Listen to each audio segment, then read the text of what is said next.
కీర్తనల గ్రంథంలోని 66వ అధ్యాయము.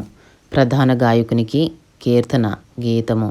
సర్వలోక నివాసులారా, దేవుని గూర్చి సంతోష గీతము పాడుడి. ఆయన నామ ప్రభావము కీర్తించుడి.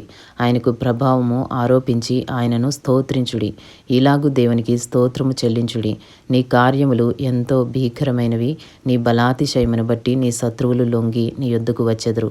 సర్వలోకము నీకు నమస్కరించి నిన్ను కీర్తించును. నీ నామమును బట్టి నిన్ను కీర్తించును. దేవుని ఆశ్చర్య కార్యములను చూడరండి. నరుల ఎడల ఆయన జరిగించు కార్యములను చూడగా ఆయన భీకరుడై ఉన్నాడు. ఆయన సముద్రమును ఎండిన భూమిగా చేసెను. జనులు కాలి నడకచే దాటిరి. అక్కడ ఆయన యందు మేము సంతోషించితిమి. ఆయన తన పరాక్రమము వలన నిత్యము ఏలుచున్నాడు. అన్య జనుల మీద ఆయన తన దృష్టి ఉంచి ఉన్నాడు. ద్రోహులు తమ్ము తాము హెచ్చించుకొనతగదు. జనములారా, మా దేవుని సన్నుతించుడి. గొప్ప స్వరముతో ఆయన కీర్తి వినిపించుడి. జీవప్రాప్తులనుగా మమ్మను కలుగజేయవాడు ఆయనే. ఆయన మా పాదములు కదలనీయుడు. దేవా, నీవు మమ్మను పరిశీలించి ఉన్నావు. వెండిని నిర్మలము చేయు రీతిగా మమ్మను నిర్మలులను చేసి ఉన్నావు. నీవు బందీ గృహములో మమ్మ ఉంచితివి.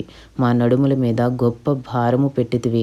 నరులు మా నెత్తి మీద ఎక్కునట్లు చేసితివి. మేము నిప్పులలోనూ నీళ్లలోనూ పడితిమి. అయినను నీవు సమృద్ధి గల చోటికి మమ్మ రప్పించి ఉన్నావు. దహన బలులను తీసుకుని నేను నీ మందిరంలోనికి వచ్చెదను. నాకు శ్రమ కలిగినప్పుడు నా పెదవులు పలికిన మ్రొక్కుబడులను, నా నోరు వచించిన మ్రొక్కుబడులను నేను నీకు చెల్లించెదను. పొట్టేళ్లను, ధూపమును, క్రొవ్విన గొర్రెలను తీసుకుని నీకు దహన బలులు అర్పించెదను. ఎద్దులను, పోతు మేకలను అర్పించెదను. దేవుని యందు భయభక్తులు గలవార్లారా, మీరందరూ వచ్చి ఆలకించుడి. ఆయన నా కొరకు చేసిన కార్యములను నేను వినిపించెదను. ఆయనకు నేను మొర్రపెట్టితిని. అప్పుడే నా నోట శ్రేష్టమైన కీర్తనయుండెను. నా హృదయంలో నేను పాపమును లక్ష్యము చేసిన ఎడల ప్రభువు నా మనవి వినకపోవును. నిశ్చయముగా దేవుడు నా మనవి అంగీకరించి ఉన్నాడు. ఆయన నా విజ్ఞాపన ఆలకించి ఉన్నాడు.